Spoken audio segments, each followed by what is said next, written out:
Thanks for joining us today for this episode of Dream Diva. I just met this really cool woman. You're a really cool woman. Thank you. Right, named Kerri Smith from Maryland. Maryland. Yeah, I'm out in Maryland. I have been in New York. I've been all over the place, Delaware. We've been traveling. We've been having some fun. But I met Miss Kerri, and she is a writer. She's been doing some blogs and such, right, on divorce and blended families. And this is very interesting because it ties into some dream scenarios that you might be having. Now, those dreams might look a bit like you might have dreams about having multiple families and be confused about it. I would be confused about it, right? You might be having, I took a few notes about some of those scenarios. You might have dreams about losing a parent or losing both parents. Those dreams all would tie into what we're going to discuss today. You might have dreams that are connected to fear of abandonment, based upon divorce or some change in the parental structure or the family unit where people are moving out and things are shifting, right? You might have scenarios about living in multiple homes, which that's probably a common dream connected to this subject. Having siblings that are not blood relatives. Now that happens a lot, and sometimes it's going to relate to blended families, and other times it's just about something else. It's more about the close community that feel like siblings to you. And sharing parental responsibilities with multiple people, or if you're a parent, with your ex, right? Somebody you're not married to. But he or she is actually in the dream, living in the household, sharing parental. It's like there are too many parents in the household, right? It's a little confusing. That would be a great scenario to consider for the subject matter. And or time without, if you're a parent, dealing with time without or a loss of your children. It's like suddenly they're not in your home any longer. And that would also relate and be a consideration to divorce and or blended families. Now, Kerri, you have some experience in this arena. Yes. So I do. Tell me a little bit, give me the bottom line of how all of this started with you and how you started writing about divorce and blended families. Well, I found myself divorced, and I actually never expected to be divorced. And then when the dust settled and everything was good, as good as it can be, moving forward in our lives, I really took a look around to try to find resources to find out how do we blend two separate households into one. How do we take these children who are not blood relatives but make them all feel like they are in their own home? How do we take this parental unit, which was 2 people in one house, 2 people in another, now it's 4 people, 6 people working together, and how do we do it right and do it good moving forward? So my question is, and you brought up such a good subject, how do you make all of those kids feel like the home that they're in is actually their home when they're going back and forth between 2 different family units, and they're having to share with siblings that are not blood relatives? What does that look like for you? Because I think you're really good at this. So there are simple things that you can do. One thing is when they say, I'm going to your house or I'm going to my mom's house, we correct them and say it's your house. Both houses are yours. That's one simple way. And we don't, correct them rudely, but we just say, no, it's your house too. Okay, so affirmation. All right. Absolutely. That's awesome.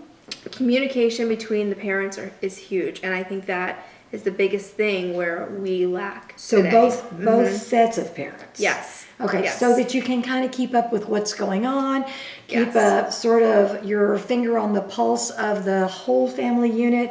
Now, that's got to be a real struggle because you are now divorced and you're hopefully copacetically divorced, Yeah. where you're at least generally getting along, but you've got to work with a whole nother set of parents talking about not only your children with them, but their children with them, Yes. right? Because you've got all this weird overlap.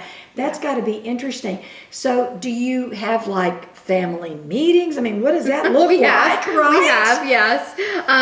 Yeah, we have.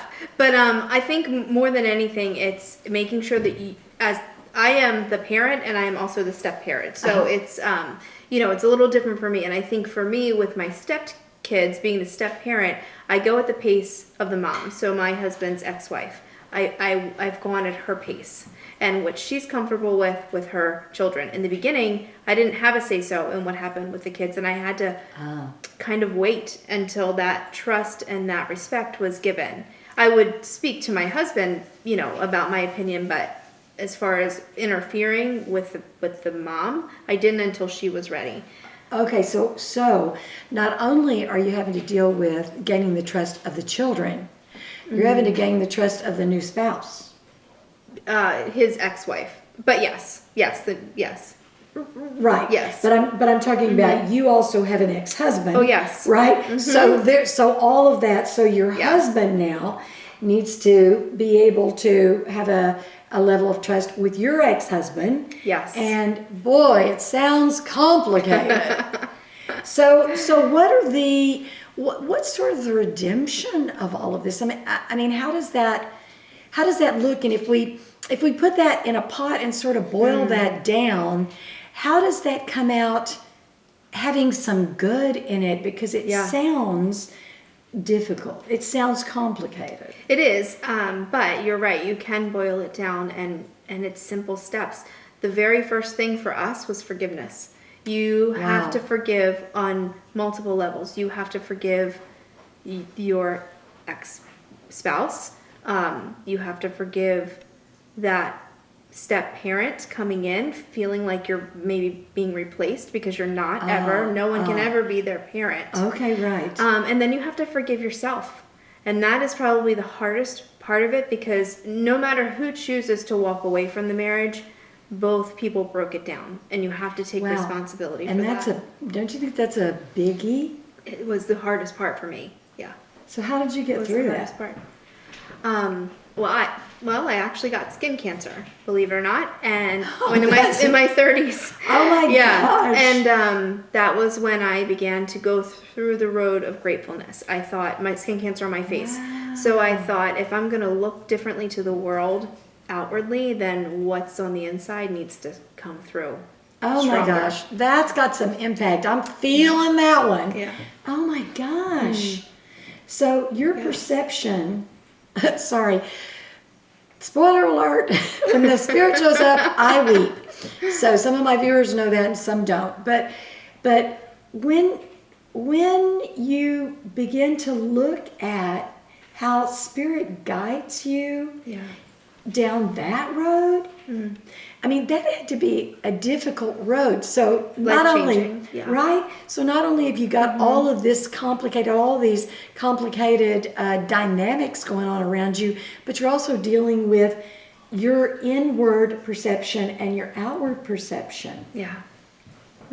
So you just focused on being grateful. Gratitude. That was the first step for me. Yeah, and that was healing for you. Healing. And I really believe, I mean, of course you did the natural things like you watch your diet, you make sure that, you're drinking enough water to keep you hydrated. All of those things that you have to, you're resting while you're healing that from you physically take care of it. But it's more than that. You have to heal on the inside, and the inside shows out. And it was a 9-month healing process that I had to go through. And I would say by like month 6 or 7, I knew my face was going to be fine, but I had already established that, that ground of gratitude that I just thought this is foundation. Thank you. Yeah. And what's interesting to me is you say that happened over a period of 9 months. Well, that's the gestation of a pregnancy. Yeah, it's like true. You were birthing something, sister. Yeah. Right? Yeah. Oh my gosh. Yeah. That's so big. Yeah. Okay, so rewind, go back to Okay. show me all the redemption.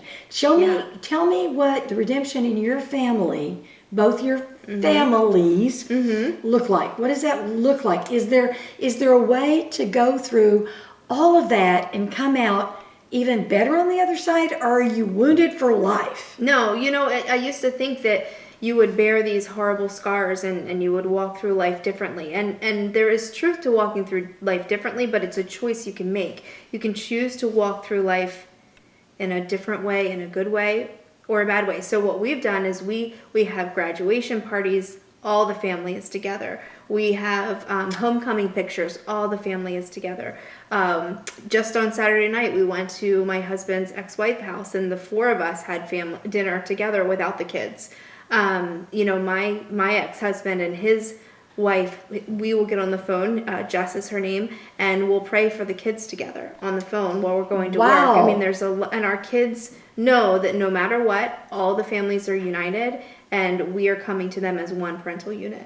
That's the biggest redemption in it all. So it's like you've got this expanded community of love. Yeah. I guess it is true what they say about it takes a village to raise a child, right? In our case, yeah. I love that. Yes. Wow, and so you're writing about all this. I am. Which Yes. is phenomenal. Yes. So is there an address to your blog post, or is there some way people can get to what you're writing so they can Yes. better connect with you and maybe even get some information from you if they need help? What would that look Yeah, like? Where is that? absolutely. So on Instagram, it's Kerri, Kerri, .smith, SMITH. That's my handle on Instagram. And then on Facebook, it's Kerri Smith. Same spelling, KERRISMITH. Wow. Okay. Well, thank you for joining us for this episode. I will put a screen at the end of the video with her information so that you can grab it there. And don't forget, it isn't just a dream.